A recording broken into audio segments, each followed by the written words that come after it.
नमस्कार, मुद्दे की बात में आपका स्वागत है। मैं हूं दीपांशु दुबे और ये जो मेरे पीछे तस्वीर आप देख रहे हैं 4% का खेल देखो।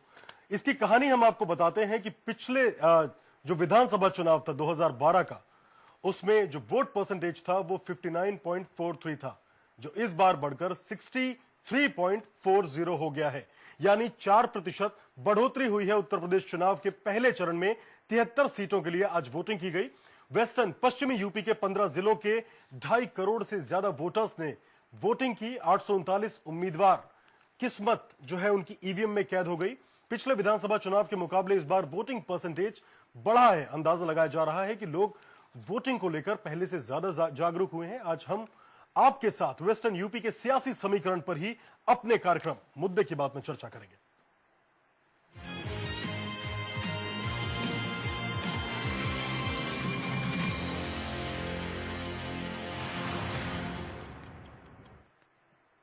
तो पहले चरण के 15 जिलों में 839 प्रत्याशी मैदान में थे, जिनका भाग्य ईवीएम में कैद हो गया। मतदान आम तौर पर शांतिपूर्ण रहा। कहीं से किसी बड़ी और अप्रिय घटना की खबर नहीं आई। इस बार लोकतंत्र के इस महापर्व में वोटर्स ने बढ़ चढ़कर हिस्सा लिया।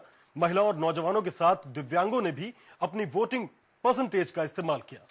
रिपोर्ट दिखाते हैं पहले आपको। मजबूत भरोसा अपने सपनों पे करना, जितने मुंह उतनी बातें, गौर कितनों पे करना। आज लोगों की बारी, जो कहे कह लेने दे। दंगल दंगल दंगल दंगल, चुनावी दंगल शुरू हो गया है। 7 चरणों में चुनाव होने हैं। आज पहला चरण था। पश्चिमी यूपी के 15 जिलों की 73 विधानसभा सीटों पर वोटिंग हुई। यहां 73 सीटों पर 839 नेता किस्मत आजमा रहे हैं। पहले दौर में 2 करोड़ 60 लाख 17,128 वोटर्स ने वोट डाले।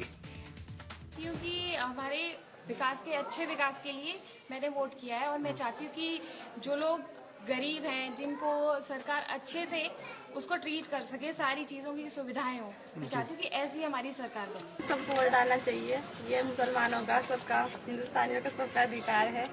इसका हमें यूज करना चाहिए। आज हमने इसलिए वोट डाला है कि जरा मुजफ्फरनगर का अच्छी तरह विकास हो, सबकी सुनवाई हो, कोई बात हो, कुछ हो। वोट डालने के लिए आया हूँ और सबसे पहला वोट डालने का मेरा प्रयास रहता है। जब भी चुनाव होता है मैं सबसे पहले बिस्तर छोड़ के घर से आता हूँ और अपने सारे काम बाद में करता हूँ। 100 साल के बुजुर्ग हों, दिव्यांग या फिर मरीज, सब वोट डालने पहुंचे। मेरठ में तो एक परिवार की 5 पीढ़ियां वोट डालने पहुंची। मैं पहली बार वोट डाल रहा हूँ। मुझे बहुत खुशी है कि मैं मतदान कर रहा हूँ। अम्मा की उम्र है 115 साल। अच्छा। अम्मा कहती है हम वोट इसलिए डाल रहे हैं ताकि हमारे शहर का विकास हो, हमारे शहर में खुशहाली हो। वोटिंग के दौरान कुछ जगह झड़प भी हुई। कासगंज में 2 पार्टियों के समर्थक आपस में भिड़ गए। जमकर पथराव भी हुआ। करीब 8 जख्मी हुए। एटा में पुलिस ने कुछ लोगों को दौड़ा कर पीटा। आरोप लगा कि वोटर लिस्ट में न होने के बावजूद ये जबरन वोटिंग की कोशिश कर रहे थे। शामली में भी पार्टी समर्थक आपस में भिड़ गए। वहीं सरधना सीट से बीजेपी उम्मीदवार संगीत सोम के भाई गगन सोम को पुलिस ने हिरासत में ले लिया। गगन सोम अपनी लाइसेंसी पिस्टल लेकर सरधना के पोलिंग बूथ पर वोट डालने पहुंचे थे। राजनाथ सिंह के बेटे पंकज सिंह, महेश शर्मा, श्रीकांत शर्मा, हुकुम सिंह की बेटी मृगांका सिंह जैसे कई दिग्गजों ने भी अपने मताधिकार का इस्तेमाल किया। छटपुट घटनाओं को नजरअंदाज किया जाए तो पहले दौर का मतदान ठीक ठाक संपन्न हो गया। चुनाव के नतीजे तो 11 मार्च को आएंगे, लेकिन पश्चिमी यूपी की इन 73 सीटों के रुझान से ये पता चल जाएगा कि जनता यूपी की सल्तनत किस सियासी दल के सुपुर्द करने वाली है। हापुड़ से, मथुरा से और मेरठ के साथ ब्यूरो रिपोर्ट, इंडिया वॉइस। मजबूत भरोसा अपने सपनों पे करना, जितने मुंह उतनी बातें, गौर कितनों पे करना। आज लोगों की बारी, जो कहे कह लेने दे। दंगल दंगल दंगल दंगल। तो हमने आपको ओवरऑल वोटिंग परसेंटेज दिखाया, लेकिन जो 15 जिलों में हर जिले वाइज जो वोटिंग परसेंटेज है अभी आपको दिखा रहे हैं, उसके बाद चर्चा शुरू करेंगे। तो आपके टेलीविजन स्क्रीन पर ये जो पंकज सिंह है, बीजेपी नोएडा मुख्य कैंडिडेट हैं और इनकी जो किस्मत है ये दांव पर लगी हुई है इस बार। ये रिगांगा सिंह है, हुकुम सिंह जी की बेटी। संदीप सिंह अतरौली सीट से कल्याण सिंह के पोते हैं और इस सीट पर कल्याण सिंह अपनी विरासत चाह रहे हैं दोबारा एक बार फिर। राहुल यादव एसपी से कांग्रेस जो गठबंधन है उसके उम्मीदवार है सिकंदराबाद सीट से। सैदा बेगम कादिर राणा की मिसेज हैं, बुढ़ाना सीट से मुख्य कैंडिडेट। कादिर राणा पर आरोप भी लगते रहे हैं। गुड्डू पंडित आरएलडी बड़े विवादित नेता रहे हैं, बुलंदशहर से मुख्य कैंडिडेट हैं ये।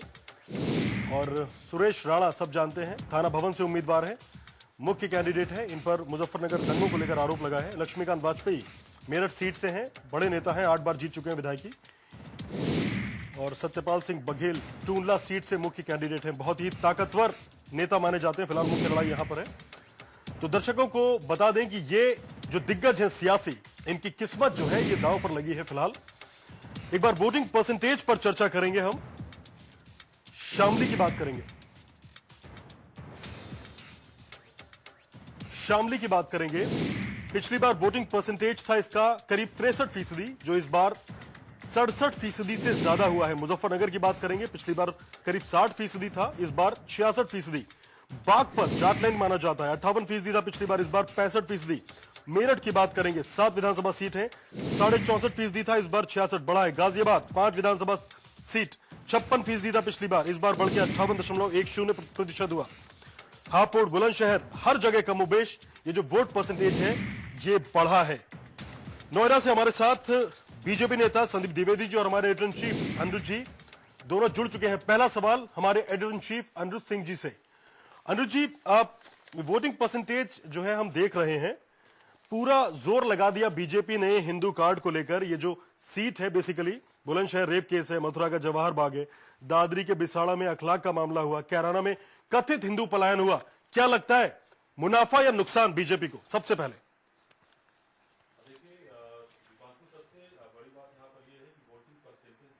जी, और निश्चित तौर पर ये बहुत ही खुशी की बात है कि लोकतंत्र के इस महोत्सव में लोगों ने बढ़ चढ़ करके हिस्सा लिया है, लोग मतदान के लिए निकले हैं, ये बहुत ही खुशी की बात है। और इसमें कहीं ना कहीं अब ऑब्जर्वेशन का विषय है कि किस पार्टी को फायदा हुआ होगा या नुकसान हुआ होगा। यहाँ पर मैं ये जरूर कह सकता हूँ कि पश्चिमी यूपी सभी पार्टियों के लिए एक बहुत बड़ी प्रयोगशाला है, चाहे वो बहुजन समाज पार्टी हो, चाहे वो समाजवादी पार्टी हो, चाहे वो बीजेपी हो। अगर हम बात करें इन तीनों पार्टियों में, तो बीजेपी ने चूंकि सबसे ज्यादा ताकत पश्चिमी यूपी में झोंकी है और उसको ऐसा लगता है कि जो पश्चिमी यूपी से हवा निकलेगी वो पूर्वांचल तक जाएगी और अपने फायदे के रूप में वो ऐसा सोचती है कि यहाँ से जो हवा निकलेगी उसके लिए फायदेमंद होगी। और इसीलिए जब इलेक्शन की डेट्स डिक्लेयर हुई थी तो ये कहा गया था कि एक कहीं ना कहीं बीजेपी के पक्ष में ये पूरा जो कार्यक्रम है चुनाव का वो जाएगा। लेकिन जो आपका जो सबसे बड़ा सवाल है कि जो 4% का जो इंक्रीजमेंट है जो वोटिंग में, वो फायदा किसको पहुंचाएगा? देखिए, अगर हम पॉलिटिकल पार्टीज के बेस वोट की बात करें तो मुझे ऐसा लगता है कि बहुजन समाज पार्टी का जो बेस वोट बैंक है वो हरदम वोटिंग करता रहा है, यानी वोटिंग परसेंटेज बढ़ने की संभावनाएं वहां पर बहुत ही कम है। तो ऐसे में मुझे लगता है कि कहीं ना कहीं ये जो वोटिंग परसेंटेज बढ़ा है वो बीजेपी और समाजवादी पार्टी और कांग्रेस गठबंधन के पक्ष में इसको बढ़ोतरी के रूप में देखा जा सकता है, मुझे ऐसा लगता है। क्योंकि बहुजन समाज पार्टी का जो बेस वोट बैंक है वो स्थिर रहता है और आमतौर पर आप देखेंगे चाहे पिछले दो बार के अगर आप विधानसभा चुनाव के अगर आंकड़े निकालेंगे तो लगभग वो एक जैसा ही रहता है। जी, पिछले विधानसभा चुनाव के आंकड़ों की बात की। संदीप द्विवेदी जी, आपके पास आऊंगा। 2012 की बात करें, बीजेपी को 10 सीट मिली थी। मुजफ्फरनगर, बागपत, गाजियाबाद, हापुड़, अलीगढ़, मथुरा, हाथरस, कासगंज, एटा, फिरोजाबाद, 10 सीटों पर आपका खाता भी नहीं खुला था। इस बार क्या लगता है आपको, नफा नुकसान? में अगर आप समीकरण देखिए एकदम उल्टे थे, लेकिन लोकसभा इलेक्शन के बाद जो बीजेपी की तरफ एक झुकाव हुआ है वोटर का, जो एक भरोसा किया है मोदी जी की लीडरशिप पे लोगों ने, उसमें कहीं ना कहीं पूरी तस्वीर बदल दी है। हम 2014 में लोकसभा इलेक्शन में अगर आप देखिए तो 73 सीटें हमने जो निकाली, उसमें अगर आप विधानसभा सीटों की बात करो तो 350 से ज्यादा सीटों पे हम लीड लेके आए थे। आज पश्चिमी उत्तर प्रदेश में अगर वोटर इतना अच्छा निकला है, आगे वोट देने के लिए आया है, तो वो कहीं ना कहीं ये जो प्रदेश सरकार के प्रति नाराजगी है सिर्फ उस वजह से निकला है। आज हर जबान पे एक नारा चल रहा है कि बाहर निकलो मकानों से और जंग लड़ो बेईमानों से। आज ये जो भ्रष्टाचारी, बलात्कारी और अपराधियों की सरकार प्रदेश में बैठी हुई थी और ये संता बनता का जो गठबंधन हुआ है, इसके खिलाफ नाराजगी जो जनता में दिखी है वो है, और इसके मैक्सिमम चांसेस हैं कि बीजेपी के पास ये वोट बैंक आएगा। हो सकता है, मैं मतलब दावे नहीं कर सकता हूं बीएसपी की तरफ जाए, लेकिन आज तक अगर आप इतिहास उठा के देखिए, अगर ज्यादा मत का प्रयोग हुआ है, ज्यादा वोट बैंक पड़ा है, तो उसका फायदा सीधा इतिहास की बात करते हैं। त्रिवेदी जी, प्रवक्ता आरएलडी लखनऊ स्टूडियो से हमारे साथ सीधे जुड़ चुके हैं। त्रिवेदी साहब, बहुत बहुत स्वागत है पहले तो आपका।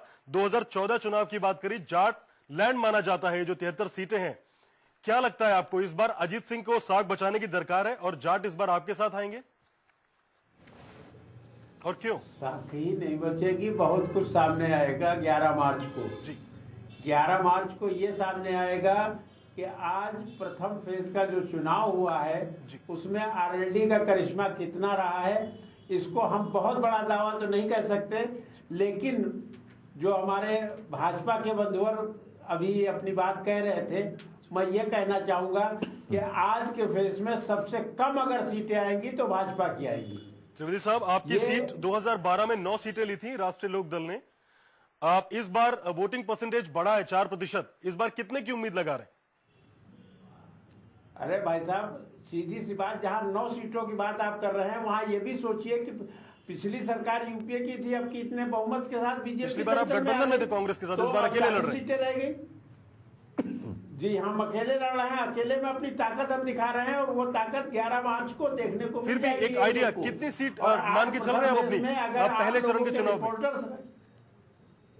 जी, पहले चरण के चुनाव में हम कम से कम 25 सीट जीत करके आपके सामने आ रहे हैं। जी, सुनील सिंह साजन साहब, आपके पास आऊंगा, समाजवादी पार्टी प्रवक्ता जी, आपके पास लौटूंगा। एसएन त्रिवेदी जी, साजन साहब, संता बनता की जोड़ी अभी बीजेपी ने बोला है, संदीप द्विवेदी जी ने, आज क्या था, आज पहले चरण का चुनाव था, ज्वाइंट कॉन्फ्रेंस की क्या जरूरत पड़ी? दोनों पार्टी मैनिफेस्टो जारी कर चुकी है अपना, आपको क्या लगता है ये जो 4% वोट बैंक इंक्रीज हुआ है, कितना नफा नुकसान होगा? जनता पार्टी है जी, ये भारतीय जनता पार्टी है, अपने मुद्दों को भी जुमला कहती है। तो अगर ये एक मजबूत गठबंधन को, और ऐसा गठबंधन जिसके होने के बाद देश के प्रधानमंत्री अपनी गरिमा खो गए, अपने शब्दों की गरिमा खो गए, और किस तरीके से लोग उनको देख रहे हैं, किस तरीके से उनके भाषण हो रहे हैं, मुझे लगता है कि जो 2014 में उनकी जीत मिली थी, इस देश ने, देश की जनता ने उन पर भरोसा किया था, और ये शायद उम्मीद की थी कि ये कुछ करेंगे, लेकिन 2.5 साल में इनके पास एक भी काम नहीं है जो ये गिना सकें। मैं ये कह सकता हूं कि गठबंधन होने के बाद माननीय अखिलेश यादव जी ने 5 साल में काम किया, और वो काम बोल रहा है, और उत्तर प्रदेश में गठबंधन के बाद जो नारा है पहले चरण में 73 सीटों में 7% है, कितने का मुनाफा देख रहे हैं कांग्रेस के साथ गठबंधन के बाद? देखिए, ये तो जो सम्मानित जनता है उसने अपना तय कर दिया। आपके चीफ मिनिस्टर 300 पार आंकड़े की बात कर रहे हैं, आप एक सीट का नहीं बता पा रहे हैं। जिस तरीके से माननीय अखिलेश यादव जी ने काम किया है, और ये जो नया गठबंधन हुआ है, इस पे मैं केवल इतना कह सकता हूं कि मुझे लगता है कि समाजवादी पार्टी 55 सीटें पाएगी। 55 सीटें। चलिए एक छोटा सा ब्रेक है, हमारे साथ बीएसपी नेता उमेद सिंह साहब जुड़ेंगे, उनसे भी पूछेंगे कि पहले चरण के चुनाव में जो 73 सीटें हैं, पिछली बार तो उनका परफॉर्मेंस था आपके बराबर ही था, समाजवादी पार्टी के 24, इस बार नफा या नुकसान होगा, उन्हीं से जानेंगे। फिलहाल एक छोटा सा ब्रेक, जल्द हाजिर होते हैं।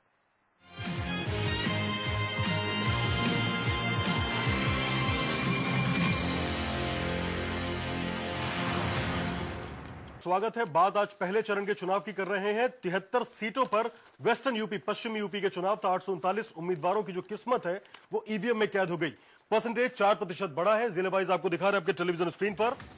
शामली 67%, मुजफ्फरनगर 59 था 65%, बागपत 57% था 65%, मेरठ 64 से 66%।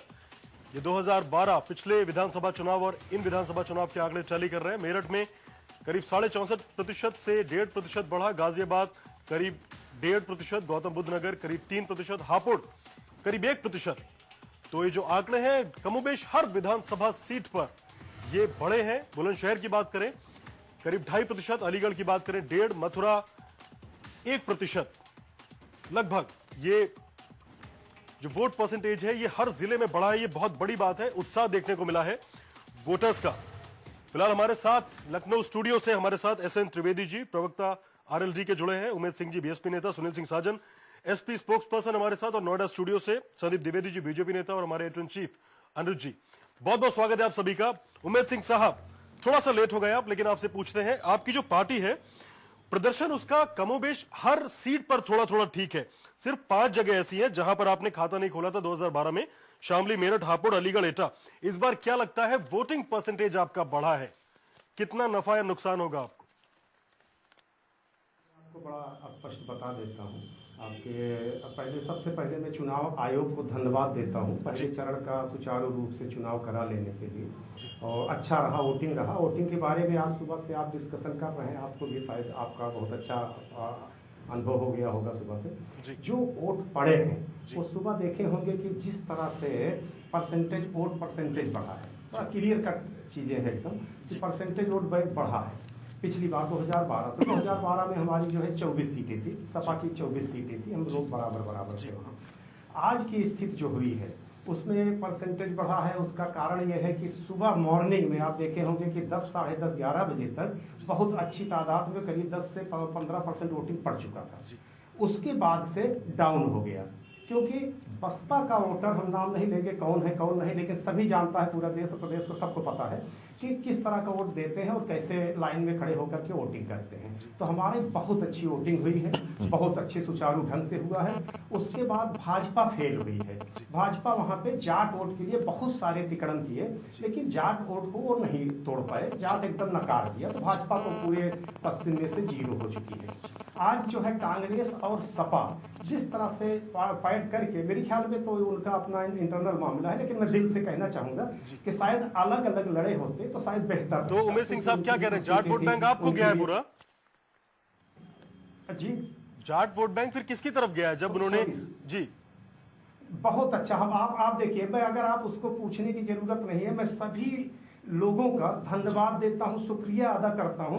जिस तरह से पूरा प्रदेश और देश सुन रहा है, पूरा पेपर सुबह उठिए तो देखिए तो भरा हुआ है लोगों के समर्थन के लिए, बसपा के लिए। लोग अपील कर रहे हैं, बड़े बड़े हर उसके हर जातियों। चलिए संदीप द्विवेदी जी, हाँ, वो कह रहे हैं कि जाट वोट बैंक बिल्कुल आपको इस बार वोट नहीं देने जा रहा।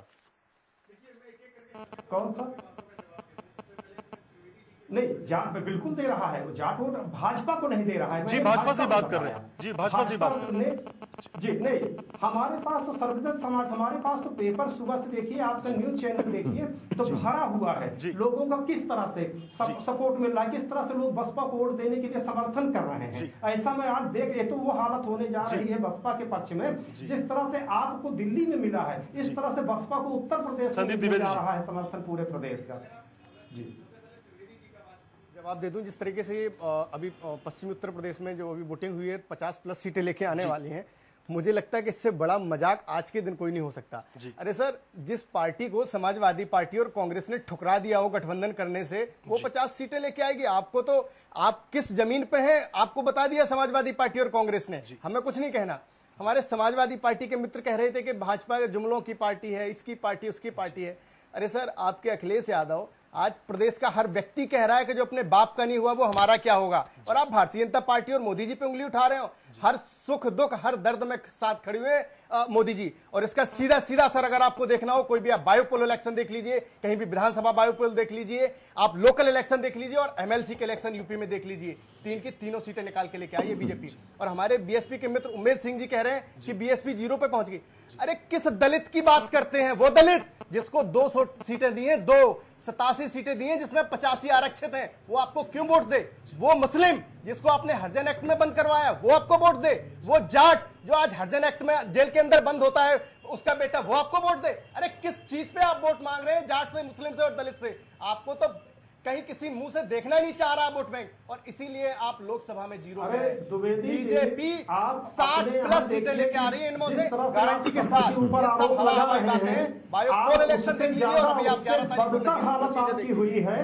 आपने जिस तरह से पार्टी पे कब्जा किया, अपने सीनियरों का सबको किनारे लगा दिया। अरे बहन जी ने कांसीराम मरवा दिया, तब तो नेता कहा होगा आपने, वो 2.5 साल कांसीराम से किसी को नहीं मिलने दिया। आप जवाब देंगे? बहन जी ने जब उनका आवाज में बंद कर दिया, कार्यकर्ताओं को मिलने नहीं दिया, तब आपको दर्द हुआ। अपनी पार्टी हमारी पार्टी को उंगली मत उठाइए। चलिए बहुत पढ़ा लिखा समझदार। चलिए अनुज जी के पास आते हैं। अनुज जी, हमने केस स्टडी की थी 8 फरवरी को जाट के खाप नेताओं से अमित शाह ने मुलाकात करी। ऐसा वहां के लोकल रेजिडेंट ने बताया कि उन्होंने कहा कि 25-30 सीटों से बीजेपी जीत थोड़ी जाएगी, माफ कीजिएगा समाजवादी पार्टी, तो जितना वोट है हमें दो, हम सरकार बनाने जा रहे हैं। तो जाट नेता जो थे खाप के, वो कहीं रूट कर चले गए थे, क्या कहेंगे? देखिए दीपांशु, अगर हम पश्चिमी यूपी की बात करें तो यहाँ के जो जातीय समीकरण हैं वो बिल्कुल अलग तरीके के हैं, और इस बार के जो चुनाव में सबसे ज्यादा अगर किसी की रुचि है तो इस बात को लेकर के है कि जाट किसकी तरफ जाता है।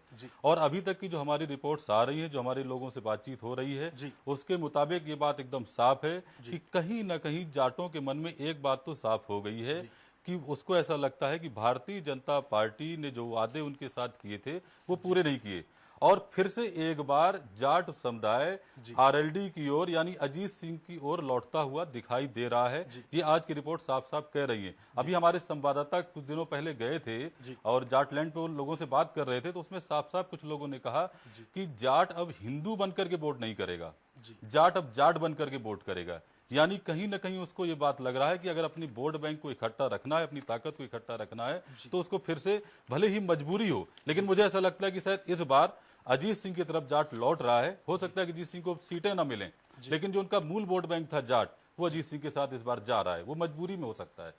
चलिए समाजवादी पार्टी की तरफ आएंगे। सुनील सिंह साजन साहब, आपका जो ग्राफ है वो हम देख रहे हैं, शामली, बागपत, गाजियाबाद, गौतम बुद्ध नगर, मथुरा और आगरा में सिर्फ 1 सीट मिली है। इस बार क्या लगता है कि बाकी के जो 9 है किस तरह से पोलराइज करेंगे चीजों को? क्या कांग्रेस का गठबंधन जो है काम आएगा? हालांकि कोई खास फायदा दिख नहीं रहा, सिर्फ मेरठ, गौतम बुद्ध नगर और आगरा में उन्हें सीटें मिली। आपका जो प्रॉपर वोट बैंक है, जैसे एटा है, पूरी 4 सीटें आपके पास हैं, लेकिन कहीं कहीं आपका वोट बैंक बिल्कुल नहीं है। क्या करेंगे इस बार? ये वोट परसेंटेज बढ़ा है, नफा कह रहा हूं कि उत्तर प्रदेश में समाजवादी पार्टी डेवलपमेंट के नाम पर चुनाव लड़ रही है, और समाजवादी पार्टी के साथ कांग्रेस पार्टी है। जहां तक भारतीय जनता पार्टी की बात है, मैं ये दावे के साथ कह सकता हूं कि उत्तर प्रदेश में भारतीय जनता पार्टी को हम लोग बिहार से ज्यादा बुरी तरीके से हराने जा रहे हैं। और एक चीज और, इन्होंने समाजवादी पार्टी का घोषणा पत्र की नकल की। आज देश के प्रधानमंत्री जी कह रहे हैं हमारे नेता के लिए कि वो हमारी नकल कर रहे हैं। अगर आपने काम किया होता तो हम मान लेते नकल कर रहे हैं, आप अगर कभी सच बोलते तो हम मान लेते कि नकल कर रहे हैं। आप भारतीय जनता पार्टी ऐसी आइडियोलॉजी पर चलती है, कभी कहती है कि गांधी जी के आदर्शों को हमको आगे ले जाना है, कभी कहती है कि गांधी जी के हत्यारे नाथूराम गोडसे देश में क्रांतिकारी थे, वो शहीद हो रहा दिया। 1990 से एसपी और बीजेपी की जो है समाज लड़ाई को चल किधर रही है, ले जाना चाहती है। बीजेपी तो अभी चुनाव, लोकसभा चुनाव के बाद बयार बही है मोदी के आने के बाद। बीएसपी के बारे में क्या कहेंगे? टक्कर देगी बीएसपी या बीजेपी? पार्टी कभी देश को बनाने के लिए, समाज को बनाने के लिए, उत्तर प्रदेश की तरक्की के लिए, देश की तरक्की के लिए कभी बात करेगी कि नहीं करेगी? या केवल जो एक नौटंकी पार्टी है भारतीय जनता पार्टी, कहां से आ गई इतने नौटंकीबाज एक साथ मिल गए? मुझे लगता है कि उनकी नौटंकी कब तक देश बर्दाश्त करेगा? नौटंकी चलने वाली नहीं है। उत्तर प्रदेश की राजनीति में, देश की राजनीति में आपको काम करके दिखाना पड़ेगा। ये जुमले, ताली बजाना, हंसना, अपने आप में आनंदित हो लेना, मुझे लगता है कि उत्तर प्रदेश की जनता बर्दाश्त नहीं करेगा। संदीप द्विवेदी जी आपके पास में आऊंगा। हुकुम सिंह जी पलायन की बात कर रहे थे, कथित तौर पर हिंदुओं के उन्होंने एक लिस्ट दी थी, बाकायदा एक कमेटी आई, बीजेपी नेताओं का विधायक दल का मंडल आया, उन्होंने पूरी जांच करी। बाद में आज हुकुम सिंह जी अपनी बेटी मृगांका के साथ जब वोटिंग के लिए पहुंचे तो एक रिपोर्टर ने उनसे सवाल किया, तो उन्होंने अपनी बात से साफ इनकार कर दिया। उन्होंने कहा कि भाई मैं तो अपराध की बात कर रहा था, अपराध की वजह से लोग वहां से पलायन कर रहे हैं। अपनी बात से मुकर गए। क्या लगता है हिंदू कार्ड चल नहीं पा रहा?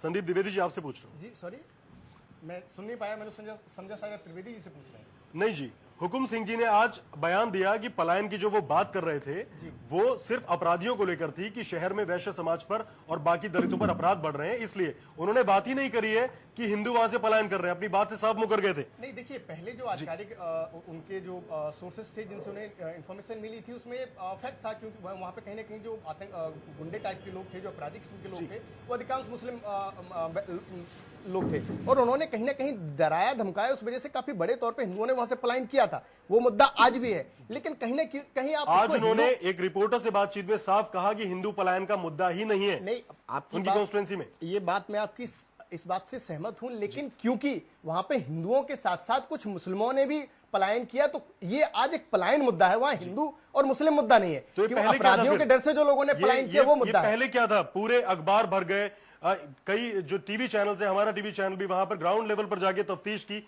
पता चला कि जो लिस्ट में नाम है वो कुछ वहां रह रहे हैं और जो बाहर गए हैं वो आप बेहतर जिंदगी के लिए गए हैं। नहीं, ऐसा नहीं है। देखिए, उसमें अधिकांश लिस्ट जो उन्होंने दी थी उसमें अधिकांश लोग कहीं ना कहीं डर की वजह से गए थे और वो दबाव में कहीं ना कहीं इस तरह की बातें कर रहे थे। हिंदू नहीं थे, वो और काफी बड़े तौर पे पलायन हुआ, हर वर्ग का पलायन हुआ, लेकिन ये है कि हिंदुओं का ज्यादा पलायन हुआ और इस कड़वी सच्चाई को स्वीकारना पड़ेगा। उमेश सिंह साहब, ये बीजेपी का हिंदू कार्ड चल नहीं पा रहा और दिया क्या है प्रदेश की जनता को? उमेश सिंह साहब, ये बीजेपी का हिंदू कार्ड चल नहीं पा रहा या चल नहीं पाया? ध्रुवीकरण से फिर पलटी मार ली। नहीं, बिल्कुल। देखिए, अब जातिवाद को पब्लिक ने नकार दिया है। अब वो काम देखना चाहते हैं, विश्वास देखना चाहती है। डेली बात को बदल जाने वालों को, जुमलेबाजी करने वालों को अब नकार दे। देखिए, मेहनत। चलिए उमेश सिंह साहब, आपने कहा जातिवाद को नकार दिया है। मायावती का आज एक स्टेटमेंट आया है कि वो दलितों को अलग से आरक्षण की मांग उठाएंगे अगर सत्ता में आई तो। आप क्या कर रहे हैं? नहीं, मुसलमानों के खुलकर वोट मांग रही मायावती जी। देखे होंगे ये तो आप ये भी देखे होंगे कि एक पहली राष्ट्रीय अध्यक्षा है पार्टी की, जिन्होंने सबसे पहले अगर यहाँ पे अगर पार्लियामेंट से मांग किया है तो सवर्णों के लिए, अदर कास्ट के लिए, सबको गरीबी नीचे वालों के लिए। वो पहली लीडर भी है जो सुप्रीम कोर्ट का डिसीजन आता है कि जातिगत आधार पर चर्चाएं नहीं होगी और अगले दिन कहती है कि मैंने 102 मुसलमानों को टिकट दिए, मैंने इतने ब्राह्मण दिए, इतने ठाकुर दिए, इतने दलित दिए। वो पहली ऐसी लीडर है जो खुलेआम सबसे पहले उल्लंघन करती हैं, जातिवाद की सबसे ज्यादा राजनीति करती हैं, और आप आरोप लगा रहे हैं कि आप सर्वधर्म की बात करते हैं। अरे सर, कहां खोए हैं? अच्छा चलो, कम से कम भारतीय जनता पार्टी को ये बात नहीं बोलनी चाहिए। अरे क्या आप बोलेंगे जिन्होंने सरेआम गोलियां चलवाई कार से, वो कहेंगे जो मुजफ्फरनगर में दंगे करवा रहे हैं वो कहेंगे? अरे सर, दंगों में हिंदू मरा हो या मुसलमान मरा हो, एक आम आदमी मरा है, एक आम वोटर मरा है और वो आपके अगेंस्ट खड़ा है। आज संता बनता की जोड़ी को पूरा उत्तर प्रदेश नकार चुका है। पूरे प्रदेश संता बनता की जोड़ी। आप अनुज जी, आपको लगता है ये नया जुमला है जो बीजेपी जुमले की बात कर रही है, संता बनता? ये शब्द कितना सार्थक है इन चुनाव में, संता बनता की जोड़ी? क्योंकि उत्तर प्रदेश में दो बड़े नेताओं का गठबंधन हुआ है, उत्तर प्रदेश में दो नौजवान नेताओं का गठबंधन हुआ है और ऐसे नेताओं का गठबंधन जिनके पास विजन है। और ये लोग बौखलाए इसलिए है कि उत्तर प्रदेश में कांग्रेस और समाजवादी पार्टी का गठबंधन पूर्ण बहुमत में आने जा रहा है। लेकिन जिस दिन ये गठबंधन हुआ उसी दिन नरेंद्र मोदी जी की उल्टी गिनती शुरू हो गई। तो भारतीय जनता पार्टी के लोग हमको जो लोग हैं, जो जानकार है, वो बता रहे हैं इस बार जाट बैंक आपकी तरफ आ रहा है। सांसद जीतने के बाद उन्होंने उत्तर प्रदेश में कोई काम किया? कब तक देश के सामने झूठ बोलोगे? कब तक आप देश को गुमराह करोगे? मैं एक चीज कह सकता हूं, आपने देश को लाइन में लगाया है और उत्तर प्रदेश की जनता लाइन में लग करके आपको ठीक करने का काम करेगी। एसएन त्रिवेदी जी बोलिए। जी, कृपया प्रश्न दोबारा करें। त्रिवेदी जी, सब लोग ये कह रहे हैं कि जाट वोट बैंक उनकी तरफ आ गया है। अब मुझे समझ में नहीं आ रहा जाट वोट बैंक उनकी तरफ कैसे आ गया? त्रिवेदी जी से है। देखिए, हमारी बात बड़ा गौर से सुन लें, अब अन्य प्रवक्ता महोदय भी सुन लें जी। देखिए, भारतीय जनता पार्टी के पास हर चुनाव में नए मुद्दे, नए जुमले होते हैं। कभी ये लव जिहाद की बात ले आते हैं, कभी पलायन का मुद्दा ले आते हैं, कभी नोटबंदी की बात ये करते हैं कि हमने बड़ा अच्छा काम किया, कभी ये जो है घर वापसी बात कहते हैं, कभी कुछ, मतलब पब्लिक के ध्यान को बटाने के लिए, और बाकी करना धरना कुछ नहीं है, केवल पूरे देश को परेशान करना है। और समाजवादी पार्टी और भारतीय जनता पार्टी इन दोनों को जो लोकसभा से पहले इन्होंने मुजफ्फरनगर का दंगा कराया था, इस बार लाख कोशिश कर ली इन लोगों ने, लेकिन वोट पोलराइज करने का अवसर इनको नहीं मिला है। और जो जाट हमसे दूर हो गया था, इनके छलावा में आकर के, इनके बहकावे में आकर के उसने सबकी कलाई समझ ली और वो पुनः वापस अपनी जगह पे आ गया है। क्या क्या मुद्दा जाट क्यों जी त्रिवेदी साहब जाट जो है वो क्यों नाराज था और अब किन मुद्दों पर वापस है? ऐसा क्या कह दिया आपने, ऐसा क्या हक दिलाएंगे जाटों को उनका? देखिए नाराज नहीं था। बात ये थी कि इन्होंने एक झूठ बोला था कि हम 90 दिन में काला धन वापस लाएंगे। जी, वो तो सबसे बोला था, लाख रुपए वो तो पूरे देश से बोला था। त्रिवेदी साहब, आपके स्पेसिफिक मुद्दे क्या थे जो जाटों के? पूरे देश से बोला था, तभी तो देश में इतना बड़ा बहुमत वो लेकर के आ गए जिसकी कोई कल्पना नहीं कर सकता था। पूरे देश से झूठ बोला, पूरे देश की पब्लिक उनके साथ आ गई। और आज की स्थिति यह है कि कोई पोलराइजेशन नहीं कर पा रहा है, कोई इनके झूठ पे यकीन नहीं कर पा रहा है। इनकी कलाई खुल गई है और इनका हाल शाइनिंग इंडिया जैसा होगा उत्तर प्रदेश में, ये मैं दावे के साथ कह सकता हूँ। अनुज जी, आपके पास आज मैं सिर्फ आपको एक मिनट लूंगा, आपका सिर्फ 1 मिनट। बोलिए त्रिवेदी साहब। हमारे जो किसान मसीहा चौधरी चरण सिंह जी थे, उनकी ईमानदारी की मिसाल एक सिर्फ आपके सामने रखूंगा, सिर्फ एक, जो इनके पास कोई नेता हो ऐसा तो बता दे।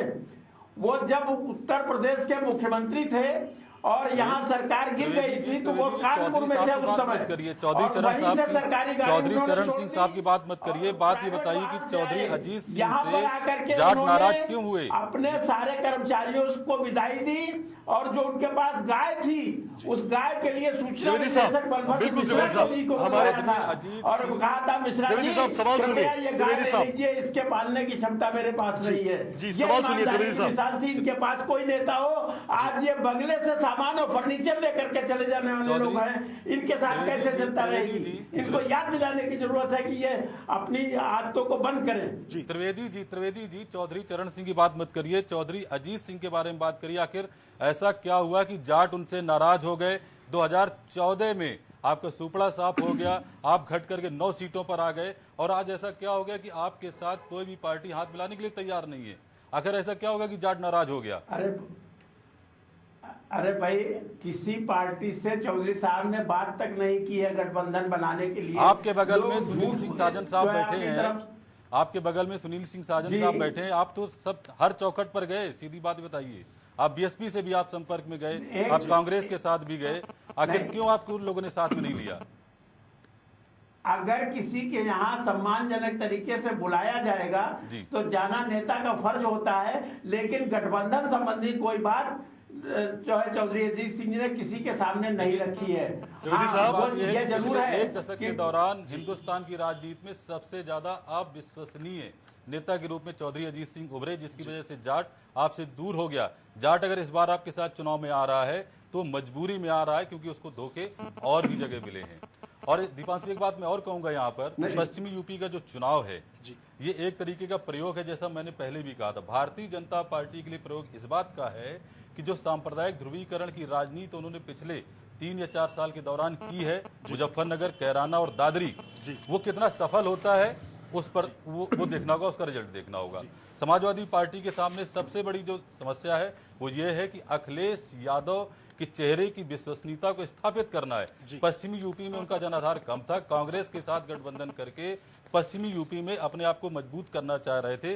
तो ऐसे में कांग्रेस और समाजवादी पार्टी के गठबंधन पर एक मुहर लगवाना है। और इसके अलावा बीएसपी बचती है, बीएसपी का एक मजबूत जनाधार रहा है पश्चिमी यूपी में, और इस बार उसको देखना होगा कि क्या जो दलित है, दलित तो उसके साथ पहले भी था, अभी भी कहीं ना कहीं ऐसा लगता है कि 95% 90% दलित उसके साथ जाएगा, लेकिन जो मुस्लिमों को अपने साथ लाने की कोशिश मायावती कर रही है, क्या मुस्लिम उसके साथ आते हैं? इसका भी कहीं ना कहीं प्रयोगशाला पश्चिमी यूपी में दिखाई दे रही है। और ये देखने वाली बात होगी कि पश्चिमी यूपी से जो लहर या बयार बहती है वो किस तरीके की निकल के बाहर जाती है। बिल्कुल।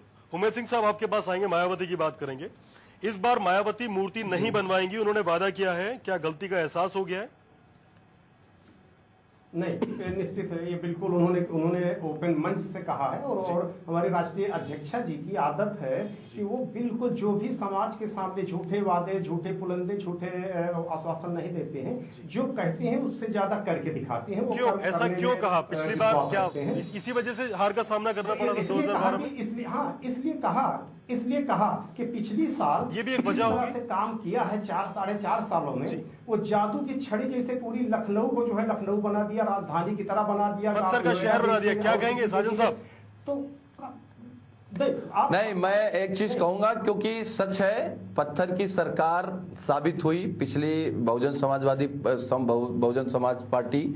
मैं एक चीज कह सकता हूं, अभी बीएसपी के प्रवक्ता हैं, आरएलडी के प्रवक्ता हैं, बीजेपी के प्रवक्ता हैं, सब लोग जात पर, दलित पर और धर्म पर बात कर रहे हैं। समाजवादी पार्टी और गठबंधन उत्तर प्रदेश में किसी जाति धर्म पर चुनाव नहीं लड़ रहा, एक विजन के साथ चुनाव लड़ रहे हैं, एक सपने के साथ चुनाव लड़ रहे हैं, उत्तर प्रदेश को आगे ले जाने के साथ चुनाव लड़ रहे हैं और देश में उत्तर प्रदेश को और देश को सांप्रदायिक ताकतों से बचाने के लिए चुनाव लड़ रहे हैं। हम जात की बात कहीं नहीं कहे, हम नौजवान के तरक्की के लिए काम करने की बात कर रहे हैं, हम गरीब की बात काम कर रहे हैं, हम जो लोग समाज में पिछड़ गए उनकी बात कर रहे हैं। हम जाट की बात नहीं कर रहे हैं, दलित की बात नहीं कर रहे हैं, मुसलमान की बात नहीं कर रहे हैं, हम पूरे प्रदेश को एक तरक्की की तरफ ले जाना चाहते हैं। बुलंदशहर रेप केस की बात करते हैं, हमारा बुलंदशहर रेप केस की बात करते हैं आपसे।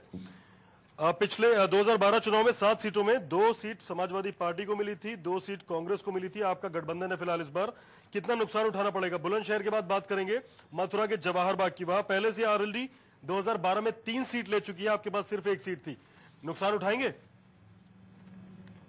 मैं एक चीज कह सकता हूं कि समाजवादी पार्टी और कांग्रेस के मिलने के बाद माननीय अखिलेश यादव जी और माननीय राहुल गांधी जी के एक साथ होने के बाद मुझे नहीं लगता है कि उत्तर प्रदेश में कोई भी ऐसी स्थिति में है कि अपनी पिछली सीटें बचा पाए। में सरेआम एक छात्र नेता की, आप ही की पार्टी का था, उसकी हत्या कर दी जाती है, स्कूल के सीसीटीवी कैमरे में तस्वीरें कैद होती हैं। ऐसे बहुत सारे उदाहरण हैं। नुकसान उठाएंगे आप? नहीं, देखिए, जहां तक सवाल चुनाव होने का है तो चुनाव हो रहा है मुद्दों पर, चुनाव हो रहा है विकास पर। समाजवादी पार्टी ने कानून व्यवस्था को ठीक करने के लिए डायल 100, 10, 90, स्वास्थ्य व्यवस्था के लिए 108, 102 और अलग अलग पढ़ाई की व्यवस्था के लिए अलग इंतजाम किए हैं, सड़क बनाई है, बिजली का इंतजाम किया है और लखनऊ को आगरा से एक्सप्रेसवे से जोड़ा है। अब लखनऊ से हम एक्सप्रेसवे ले जा रहे हैं आगे की तरफ। तो मैं ये कह सकता हूं समाजवादी पार्टी कभी जाति की बात नहीं करती। जात पर हम लोग ये कह सकते हैं कि हम लोग चुनाव में सबको साथ लेकर, उत्तर प्रदेश को साथ लेकर के और काम के भरोसे हम लोग बहुजन हम लोग भारतीय जनता पार्टी की तरह जुमलों पर, झूठी कहानियों पर, सपनों पर, देश को गुमराह करने की बात, किसी को बेइज्जत करने की बात, अपनी शब्दों में मर्यादा तोड़ने की बात। मुझे लगता है कि देश ने आजादी के बाद पहला ऐसा प्रधानमंत्री देखा इस देश ने जो लाल किले से भी झूठ बोलते हैं। अब आप सोचिए कि देश किस दिशा में जा रहा है। लूट लिया तो 100 नंबर काम करने लगा, ये जुमला नहीं था। अरे सर, अखिलेश यादव से पूरी प्रदेश की जनता त्रस्त हो चुकी है। 5 मुख्यमंत्रियों का दंश झेला है प्रदेश की जनता ने। बताएगा अब आप कढ़ाई में नए फ्लेवर में आपने नई मिठाई ला दी अखिलेश यादव। तो जनता मूर्ख नहीं है, जनता सब जान रही है और सबक सिखा रही है। परिवारवादी पार्टी, एक परिवार में 5 सांसद है, एक मुस्लिम को दे दिया होता आपने चुनाव में टिकट। बीजेपी जुमलों की अखिलेश यादव की भागेंगे जिम्मेदारी से। अखिलेश जीतना मजबूरी है, वरना चचा बैठे हैं पीछे, उनके नेतृत्व में विरोध होगा। देखिए दीपांशु, निश्चित तौर पर जो इस बार की चुनाव हैं वो अखिलेश यादव के लिए बहुत ही ज़्यादा महत्वपूर्ण हो जाते हैं। उसका सबसे बड़ा कारण ये है कि पार्टी में जो कुछ भी हुआ पिछले 2-3 महीनों के दौरान और जिस तरीके से अखिलेश यादव पार्टी के सर्वे सर्वा बने हैं, तो अगर अखिलेश यादव इस चुनाव में नहीं जीतते हैं तो निश्चित तौर पर कहीं ना कहीं पार्टी के अंदर विद्रोह का सामना उनको करना पड़ेगा। और अगर वो जीत जाते हैं तो समाजवादी पार्टी के अंदर वो पूर्णतया स्थापित नेता हो जाएंगे। तो अखिलेश यादव के लिए तो चुनाव बहुत ज्यादा महत्वपूर्ण है, इसमें कोई दो राय नहीं है। लेकिन महत्वपूर्ण मायावती के लिए भी है, अजीत सिंह के लिए भी है। इन दोनों के लिए महत्वपूर्ण इसलिए है क्योंकि दोनों ही पार्टी के नेता चाहे वो मायावती हो चाहे अजीत सिंह हो, ये दोनों अस्तित्व की लड़ाई लड़ रहे हैं। अगर सोचिए, अगर मायावती सत्ता से बाहर चली जाती हैं और अजीत सिंह फिर से अपनी स्थिति को स्थापित नहीं कर पाते हैं, दोनों नेताओं के लिए बहुत ही मुश्किल हो जाएगा और मोदी जी के लिए भी बहुत मुश्किल की घड़ी है। अगर उत्तर प्रदेश से चुनाव हारते हैं तो यूपी देश का सबसे बड़ा राज्य है, 73 सीटें वो यहाँ से जीते थे, यानी कहीं ना कहीं 2.5 साल के उनके कार्यकाल की जो नीतियां थी उसको जनता नकार देगी। तो सबके लिए महत्वपूर्ण चुनाव है। लेकिन एक बात मैं जरूर कहूंगा कि कहीं ना कहीं इन चुनाव में अखिलेश यादव ने डेवलपमेंट के मॉडल को एक सबसे बड़ा मुद्दा जरूर बनाया है। वो हर प्रेस कॉन्फ्रेंस में, हर जनसभा में ये बात कहते हैं कि हम विकास के नाम पर चुनाव लड़ रहे हैं। ये भारतीय राजनीति में मुझे ऐसा लगता है कि एक बहुत बड़ा परिवर्तन है, जहां पर कोई नेता साफ तौर पर ये बात कह रहा है कि मेरा केवल एक मुद्दा है, वो डेवलपमेंट का है। ये एक बड़ा परिवर्तन है। जी त्रिवेदी जी बोलिए। मेरा ये कहना है कि गुजराती जोड़ी तो अपने घमंड में हार चुकी जी। वो घमंड में डूबे हुए थे, उन्होंने अपना इंतजाम नहीं किया, हार गए, वो अपनी किसी सच्चाई को साबित नहीं कर पाए। और कांग्रेस और समाजवादी की जोड़ी ये अपनी इज्जत जा रही थी, जिसको बचाने के लिए मिल गए, शायद इज्जत बचा ले जाए। मेरा इतना ही कहना, मेरी शुभकामना इस जोड़ी के साथ है। लेकिन वो जोड़ी घमंड में डूबी रही और घमंड में ही चूर हो गई है। गुजराती जोड़ी का कोई उत्तर प्रदेश में जादू चलने वाला नहीं है। मतलब त्रिवेदी जी ने धीरे से सुनील सिंह साजन जी की तरफ हाथ बढ़ा दिया है कि चुनाव के बाद दोस्ती हो सकती है, कुछ सीटों कमी पड़े अगर तो। जी क्या साजन साहब, मुस्कुराहट अफर्मेटिव में है, नेगेटिव में है? नहीं, मैं इसलिए मुस्कुरा रहा हूं कि वो सच बोले हैं कि ये जो नई जोड़ी है ये उत्तर प्रदेश को और आगे ले जाएगी और देश की तस्वीर बदलेगी। देश में जो भारतीय जनता पार्टी बैठी है, जो झूठ बोल करके आई है और दिन प्रतिदिन झूठ बोले। मैं कह रहा हूं कि भारतीय जनता पार्टी के राष्ट्रीय अध्यक्ष ने बयान दिया कि समाजवादी पार्टी के गुंडों को ठीक करेंगे। आप सोचिए, भारत के लोकतंत्र पे आपको भरोसा नहीं। और मैं कह रहा हूं, कौन बोल रहा है ये बात? देश का सबसे बड़ा गुंडा, जिस पर लोकतंत्र था, जो लोग भरोसा करते, जासूसी का मुकदमा, हत्या का मुकदमा, शब्द का इस्तेमाल किया का मुकदमा, इसको एक्सप्लोर करिए, अपहरण का मुकदमा जी। तो आप सोचिए कि कैसा आदमी जो देश का सबसे बड़ा गुंडा है, क्यों है गुंडे देश के से भी गुंडा है, चेहरे से भी गुंडा है, बात से भी गुंडा है। तो आप सोचिए कि गुंडे लोग आज बात कर रहे हैं। आपकी पार्टी में समाजवादियों को रास्ता दिखाने के लिए लोग है ना, जनता सबक सिखाने वाली है। आपको पता चलेगा कि कौन गुंडा है और कौन स्वच्छ छवि का है। विकास की बात सबसे पहले मोदी जी ने की है। मैं इंतजार कर रहा हूं रिजल्ट का, और ये पूरे देश में आपको जवाब देना होगा। और ये गठबंधन आपको पुरानी जगह वापस बिठा करके मानेगा। ये गठबंधन देश में सांप्रदायिक ताकतों को कतई पनपने नहीं देगा। सांप्रदायिक ताकतों की बात करें, संदीप द्विवेदी जी, मोदी जी जो है 2014 में पोलराइजेशन हुआ था, ऐसा लोग कहते हैं, आप भले इस बात को ना माने। इस बार भी उन्होंने कोई सीएम कैंडिडेट चेहरा नहीं अनाउंस किया, अपने नाम पर लड़ रहे हैं। क्या 2004 के मुगालते में कि जैसे 2014 में आज जीत मिली थी वैसे मिल जाएगी नहीं? विधानसभा चुनाव देखिए, कहीं ना कहीं आज भी भारतीय जनता पार्टी का क्लियर एक मैसेज है सबके लिए कि हम सिर्फ विकास के मुद्दे पे काम करते हैं। और हमारा सीएम एक बार अगर जीत जाते तो कौन है चेहरा संभावित? विधायक दल डिसाइड करेगा। पार्टी किसी के ऊपर जबरदस्ती थोड़ी थोपेगी। ये कांग्रेस और समाजवादी पार्टी थोड़ी है कि राहुल गांधी होंगे, इसके बाद 5-5 मुख्यमंत्री हो जाते हैं। अखिलेश यादव होंगे और राहुल गांधी को जबरदस्ती उपाध्यक्ष बना दिया जाता है, जो कहीं ना कहीं अध्यक्ष और उपाध्यक्ष दोनों मां बेटे बने में भी जबरदस्ती होती है।